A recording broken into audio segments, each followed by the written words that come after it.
Hello दोस्तों, कैसे हैं आप सभी? आई होप कि आप सभी अच्छे होंगे। दोस्तों, आज हम पढ़ने वाले हैं एनसीईआरटी सार संग्रह, जो कि वन लाइनर है और ये महेश कुमार वर्णवाल द्वारा लिखित है। यदि आप किसी भी एग्जाम की तैयारी कर रहे हैं तो ये सीरीज आपके लिए बहुत ही महत्वपूर्ण होगा। तो चलिए शुरू करते हैं। आज हम देखने वाले हैं भारतीय राज व्यवस्था यानी कि इंडियन पॉलिटी। इसमें हम देखेंगे भारत का संवैधानिक विकास। तो सबसे पहले देखते हैं रेगुलेटिंग एक्ट। रेगुलेटिंग एक्ट 1773 द्वारा सर्वोच्च न्यायालय की स्थापना कहाँ की गई थी? तो ये किया गया था कलकत्ता में 1774 ईस्वी में। आगे देखते हैं भारतीयों को भारत के प्रशासन में भाग लेने का अधिकार किस अधिनियम के द्वारा प्राप्त हुआ? तो ये प्राप्त हुआ था चार्टर एक्ट 1833 के द्वारा। आगे हम देखते हैं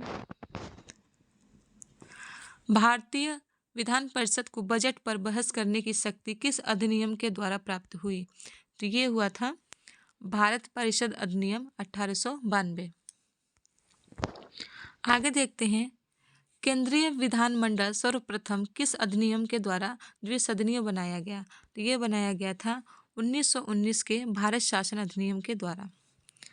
आगे देखते हैं भारत के राष्ट्रपति को अध्यादेश निर्गत करने की शक्ति मूलतः किस अधिनियम से प्रेरित है? तो ये प्रेरित है भारत शासन अधिनियम 1935 से। आगे देखते हैं एक चार्ट दे रखा है, इसको हम देख लेते हैं। भारत का संवैधानिक विकास, एक तरफ है ईस्ट इंडिया कंपनी के अंतर्गत, दूसरी तरफ है ब्रिटिश क्राउन के अंतर्गत। इसमें देखते हैं रेगुलेटिंग एक्ट। रेगुलेटिंग एक्ट कब आया था? 1773 में। उसके बाद से पिट्स इंडिया एक्ट, ये कब आया था? 1784 में। उसके बाद से चार्टर एक्ट। चार्टर एक्ट 1793 में। दूसरा चार्टर एक्ट, पहला चार्टर एक्ट आया था 1793 में, दूसरा चार्टर एक्ट आया था 1813 में। तीसरा चार्टर एक्ट कब आया था? 1833 में।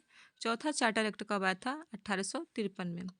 तो ये जो चार्टर एक्ट थे ना, हर 20 साल बाद आते थे। पहला आया था 1793 में, दूसरा आया था 1813 में, तीसरा आया था 1833 में, चौथा आया था 1853 में। अब देख लेते हैं ब्रिटिश क्राउन के अंतर्गत। ब्रिटिश क्राउन के अंतर्गत सबसे पहले आया था भारत शासन अधिनियम, ये आया था 1858 में। उसके बाद से भारत परिषद अधिनियम आया था 1861 में। फिर दूसरा परिषद अधिनियम, भारत परिषद अधिनियम 1892 में आया था। फिर तीसरा भारत परिषद अधिनियम 1909 में आया था। 3 बार भारत परिषद अधिनियम आया था। पहला 1861 में, दूसरा 1892 में, तीसरा आया था 1909 में। उसके बाद से आया था भारत शासन अधिनियम 1919। एक बार भारत शासन अधिनियम 1858 में आया था, दूसरा भारत शासन अधिनियम 1919 में आया था, तीसरा भारत शासन अधिनियम 1935 में आया था। तो 3 बार भारत शासन अधिनियम भी आया था। उसके बाद से देखते हैं भारतीय स्वतंत्रता अधिनियम, ये कब आया था? ये आया था 1947 में। भारतीय स्वतंत्रता अधिनियम 1947 में आया था। आगे देखते हैं प्रांतों में द्वैध शासन व्यवस्था किस अधिनियम के द्वारा लागू की गई थी? तो ये लागू की गई थी भारत शासन अधिनियम 1919 में। आगे देखते हैं ब्रिटिश भारत में किस अधिनियम में संघीय शासन का प्रावधान था? तो ये प्रावधान था भारत शासन अधिनियम 1935 में। आगे देखते हैं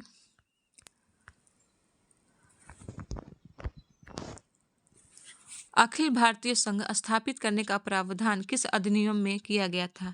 तो ये किया गया था भारत शासन अधिनियम 1935 में। अब ये बॉक्स में क्या दे रखा है, इसको हम देखते हैं। भारत के संविधान में केंद्र और राज्यों के मध्य किया गया शक्तियों का विभाजन भारत सरकार अधिनियम 1935 पर आधारित है। इसमें जो हमारे संविधान में केंद्र और राज्य के मध्य जो शक्तियां हैं, उसका बंटवारा जो हुआ है वो किस पर आधारित है? भारत सरकार अधिनियम 1935 पर आधारित है। आगे चलते हैं एक निर्वाचित संविधान सभा द्वारा भारत के संविधान का निर्माण करने का प्रस्ताव किसके द्वारा दिया गया था? तो ये दिया गया था क्रिप्स मिशन के द्वारा। आगे देखते हैं भारतीय संविधान सभा का गठन किसके अंतर्गत किया गया था? तो ये किया गया था कैबिनेट मिशन 1946 के अंतर्गत। आगे देखते हैं, कैबिनेट मिशन द्वारा प्रस्तुत योजना के अनुसार संविधान सभा में प्रांतों से प्रतिनिधियों का निर्वाचन किस अनुपात में था? तो ये था 10 लाख की जनसंख्या पर एक सदस्य। आगे देखते हैं, भारतीय संविधान का निर्माण करने वाली संविधान सभा के सदस्यों का चुनाव किसके द्वारा किया गया था? तो ये किया गया था विभिन्न प्रांतों के विधानसभाओं के द्वारा। आगे देख लेते हैं, एक फिर से चार्ट हमारे सामने आया है, अंतरिम सरकार वर्ष 1946। इसमें देखते हैं अंतरिम सरकार में कौन किसके पास विभाग था।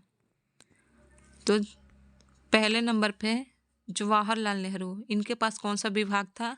राष्ट्रमंडल संबंध तथा विदेशी मामले।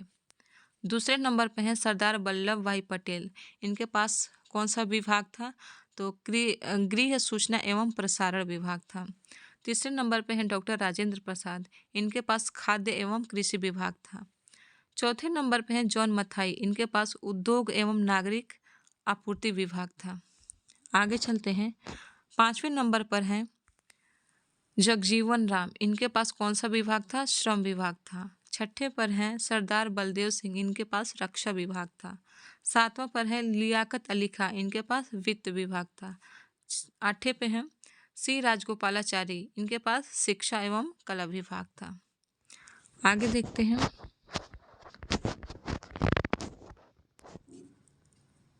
भारत की संविधान सभा की पहली बैठक कब हुई थी? मोस्ट इम्पोर्टेंट क्वेश्चन, ये बार बार एग्जाम में पूछा जाता है। भारत की संविधान सभा की पहली बैठक कब हुई थी? तो ये हुआ था 9 दिसंबर 1946 को। अब इस बॉक्स में देखते हैं क्या लिखा हुआ है।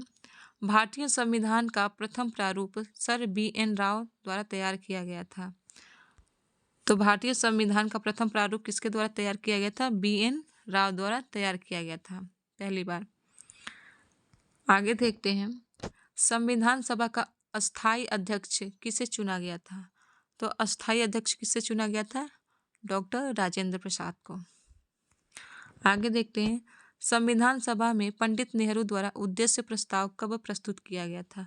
तो ये किया गया था 13 दिसंबर 1946 को। आगे देखते हैं, नेहरू द्वारा प्रस्तुत उद्देश्य प्रस्ताव संविधान सभा में कब स्वीकार किया गया था? तो ये किया गया था 22 जनवरी 1947 को। आगे देखते हैं, भारतीय संविधान के निर्माण काल में संविधान सभा के कुल कितने अधिवेशन हुए थे? तो कितने अधिवेशन हुए थे? 11 अधिवेशन हुए थे। आगे देखते हैं, भारतीय संविधान के निर्माण में संविधान सभा को कितना समय लगा था? संविधान सभा को बनाने में कितना समय लगा था? तो ये लगा था 2 वर्ष 11 माह और 18 दिन लगे थे। आगे देखते हैं, भारतीय संविधान सभा के संवैधानिक सलाहकार कौन थे? तो ये थे सर BN राव,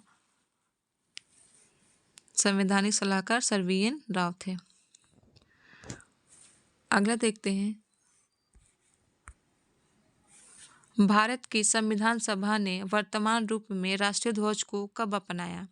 तो ये अपनाया था 22 जुलाई 1947 को राष्ट्रीय ध्वज को अपनाया गया था। फिर हमारे पास एक बॉक्स आ गया है, इसमें देखते हैं, संविधान सभा की प्रथम बैठक की अध्यक्षता डॉक्टर सच्चिदानंद सिन्हा ने की थी। डॉक्टर सच्चिदानंद सिन्हा प्रथम बैठक संविधान सभा की थी, तो वो अध्यक्ष कैसे थे? अस्थायी अध्यक्ष थे। कैसे थे? अस्थायी अध्यक्ष थे। और अस्थायी अध्यक्ष कौन थे? तो डॉक्टर राजेंद्र प्रसाद थे। आगे चलते हैं, भारत का संविधान कब स्वीकार किया गया? तो ये किया गया था 26 नवंबर 1949 को। और भारतीय संविधान पूर्णतः कब लागू हुआ? तो ये हुआ था 26 जनवरी 1950 को। स्वीकार किया गया था 26 नवंबर 1949 को और लागू किया गया था 26 जनवरी 1950 को। आगे देखते हैं, ये बॉक्स में संविधान सभा के बारे में दिया गया है, इसको एक बार हम देख लेते हैं। 9 दिसंबर 1946 को संविधान सभा की प्रथम बैठक हुई थी। तो संविधान सभा की प्रथम बैठक कब हुई थी? 9 दिसंबर 1946 को। जिसमें डॉक्टर सच्चिदानंद सिन्हा को अस्थायी अध्यक्ष तथा 11 दिसंबर 1946 को डॉक्टर राजेंद्र प्रसाद को अस्थायी अध्यक्ष चुना गया। तो डॉक्टर राजेंद्र प्रसाद को अस्थायी अध्यक्ष कब चुना गया था? 11 दिसंबर 1946 को। ठीक है। संविधान निर्माण का प्रारंभ 13 दिसंबर 1946 को पंडित जवाहरलाल नेहरू द्वारा प्रस्तुत उद्देश्य प्रस्ताव से हुआ। तो संविधान निर्माण का प्रारंभ कब से हुआ था? 13 दिसंबर 1946 को, जब पंडित जवाहरलाल नेहरू ने उद्देश्य प्रस्ताव को संविधान सभा में ला करके रखा था। आगे देखते हैं, जिसे 22 जनवरी 1947 को सर्वसम्मति से स्वीकार किया गया था। तो संविधान सभा को कब स्वीकार किया गया था? सर्वसम्मति से 22 जनवरी 1947 को स्वीकार किया गया था, लेकिन 26 नवंबर 1949 को इसको अपनाया गया था। 26 नवंबर 1949 को भारतीय संविधान अंगीकृत किया गया था। ठीक है। जबकि 26 जनवरी 1950 को इससे पूर्णतः लागू किया गया था। तो इसको लागू कब किया गया था? 26 जनवरी 1950 को। अभी ऊपर हमने इसके बारे में पढ़ा भी है।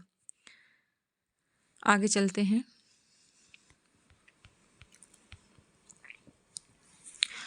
छब्बीस नवंबर 1949 को भारतीय संविधान किसके द्वारा अधिनियमित किया गया था? तो किसके द्वारा अधिनियमित किया गया था? ये संविधान सभा के द्वारा।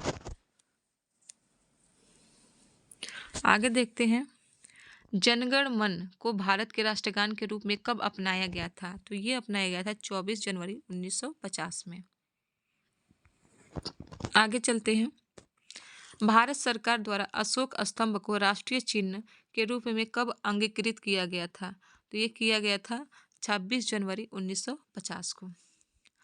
आगे फिर एक छोटा सा बॉक्स आ गया है, इसमें हम देखते हैं क्या लिखा है। संविधान सभा की सलाहकार समिति एडवाइजरी कमेटी के अध्यक्ष सरदार वल्लभ भाई पटेल थे। तो सलाहकार समिति कौन थे? संविधान सभा के सरदार वल्लभ भाई पटेल थे। आगे देखते हैं, संविधान सभा की झंडा समिति के अध्यक्ष कौन थे? झंडा समिति के अध्यक्ष थे डॉक्टर राजेंद्र प्रसाद। आगे देखते हैं, प्रमुख समितियां एवं उनके अध्यक्ष। पहला है संघ शक्ति समिति, इसके अध्यक्ष थे पंडित जवाहरलाल नेहरू। दूसरा है संघीय संविधान समिति, इसके अध्यक्ष थे पंडित जवाहरलाल नेहरू। तीसरा था प्रांतीय संविधान समिति, इसके अध्यक्ष थे सरदार वल्लभ भाई पटेल। संघ शक्ति समिति के पंडित जवाहरलाल नेहरू थे और प्रांतीय संविधान समिति के अध्यक्ष थे सरदार वल्लभ भाई पटेल। चौथा है प्रारूप समिति। प्रारूप समिति के अध्यक्ष कौन थे? डॉक्टर भीमराव अंबेडकर। आगे देखते हैं, पांचवा है मौलिक अधिकार एवं अल्पसंख्यकों संबंधी परामर्श समिति, इसके अध्यक्ष थे सरदार वल्लभ भाई पटेल। आगे देखते हैं, छठवां प्रक्रिया नियम समिति, इसके अध्यक्ष कौन थे? डॉक्टर राजेंद्र प्रसाद। सातवां है राज्यों के लिए समिति, इसके अध्यक्ष थे पंडित जवाहरलाल नेहरू। आठवां था संचालन समिति, इसके अध्यक्ष कौन थे? डॉक्टर राजेंद्र प्रसाद। आगे देखते हैं, संविधान सभा के कार्यों से संबंधित समिति के अध्यक्ष कौन थे? तो ये थे जीवी मावलंकर। फिर से हमारे सामने एक बॉक्स आ चुका है, इसमें देखते हैं क्या दिया गया है। डॉक्टर BR अम्बेडकर की अध्यक्षता में संविधान सभा के प्रारूप समिति में 6 अन्य सदस्य थे। तो कौन कौन से लोग थे इसमें हम देखते हैं। एक थे N गोपालास्वामी अय्यर थे। फिर डॉक्टर KM मुंशी थे। BL मित्रा थे। BL मित्रा की जगह पे बाद में इनके स्थान पर कौन आ गया था? N माधव राव। उसके बाद से अल्लादी कृष्णा स्वामी अय्यर थे और सर मोहम्मद सादुल्ला थे तथा DP खेतान थे। DP खेतान के स्थान पर कौन बाद में आ गया था? TT कृष्णमाचारी थे। DP खेतान की जगह पर आ गए थे TT कृष्णमाचारी। आगे देखते हैं, संविधान सभा ने डॉक्टर B.R. अम्बेडकर की अध्यक्षता में प्रारूप समिति का गठन कब किया था? तो ये 29 अगस्त 1947 को किया गया था। आगे देखते हैं, डॉक्टर B.R. अम्बेडकर का संविधान सभा में निर्वाचन किस प्रेसिडेंसी से हुआ था? तो ये हुआ था बम्बई प्रेसिडेंसी से। पहले ये बंगाल प्रेसिडेंसी से थे, बाद में इनका बम्बई प्रेसिडेंसी से इनका निर्वाचन हुआ था। तो दोस्तों, ये हमारा कुछ इम्पोर्टेंट वन लाइनर क्वेश्चन थे जो आपके सभी परीक्षाओं के लिए महत्वपूर्ण है। ये सीरीज आपको पसंद आ रही है तो लाइक, शेयर, सब्सक्राइब जरूर करें। Thank you so much.